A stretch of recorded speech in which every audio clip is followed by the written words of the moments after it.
Every day, Sir Topham Hatt came to the station to catch his train. "Hello," he always said to Thomas. "Don't let the silly freight cars tease you.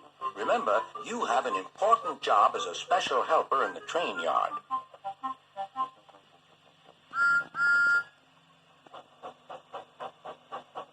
There were lots of freight cars, and Thomas worked very hard pushing and pulling them into place. There was also a small coach and two strange things his driver called cranes. "That's the breakdown train," he told Thomas. "The cranes are for lifting heavy things like engines and coaches and freight cars." One day Thomas was in the yard. Suddenly he heard an engine whistling. "Help! Help!" A freight train came rushing through much too fast. The engine was James, and he was frightened. His brake blocks were on fire. "They're pushing me! They're pushing me!" he panted. "On! On!" laughed the freight cars, still whistling, "Help! Help!" Poor James disappeared.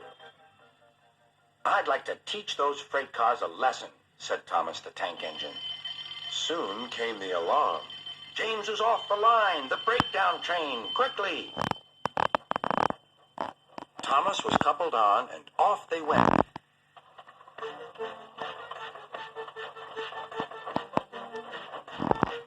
Thomas worked his hardest. "Hurry, hurry, hurry," he puffed. He wasn't pretending to be like Gordon. He really meant it. "Bother those freight cars and their tricks. I hope poor James isn't hurt."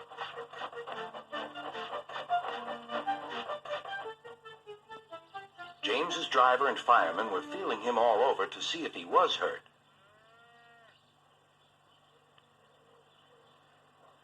"Never mind, James," they said. "It was those silly freight cars and your old wooden brakes that caused the accident." Thomas pushed the breakdown train alongside. Then he pulled away the unhurt freight cars. "Oh dear! Oh dear!" they groaned. "Serves you right! Serves you right!" puffed Thomas. He was hard at work, puffing backwards and forwards all afternoon. "This'll teach you a lesson, this'll teach you a lesson," he told the freight cars. And they answered, "Yes, it will, yes, it will." They left the broken cars. Then, with two cranes, they put James back on the rails.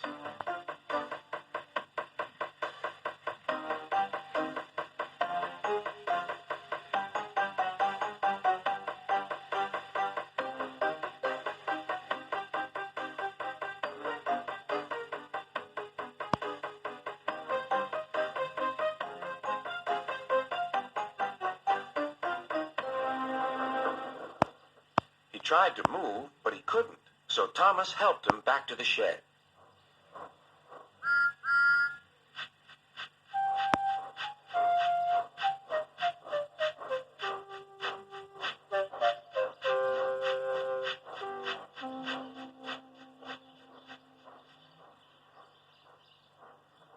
Sir Topham Hatt was waiting anxiously for them. "Well, Thomas," he said, "I've heard all about it, and I'm very pleased with you. You're a really useful engine. James shall have some proper brakes and a new coat of paint, and you shall have a branch line all to yourself." "Oh, thank you, sir," said Thomas. Now Thomas is as happy as can be.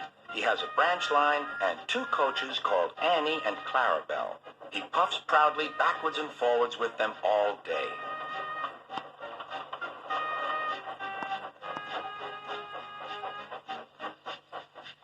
He is never lonely.